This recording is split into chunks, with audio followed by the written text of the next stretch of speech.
আজকে এখন আর পোস্ট করবে না, এখন দাঁড়িয়ে যাবে।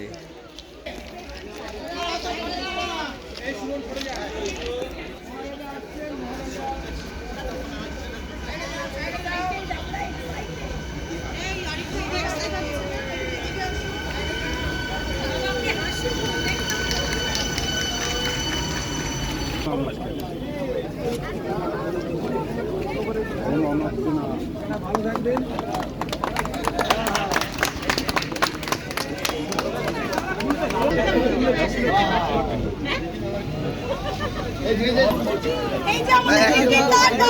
আর কেউ যাবে?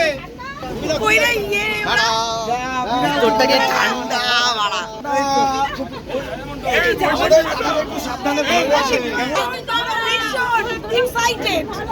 কি করলেন আমাদের বিধায়ক সেটা বলে প্রকাশ করতে পারবো না। কেমন লাগলো এই বিধায়ক নারায়ণ গোস্বামীর আন্দোলনের? আর টিকিটটা মিলিয়ে কেটে দিল, সেটাও বলো।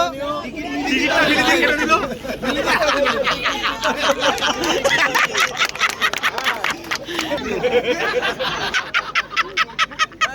অলরেডি চললি এইটা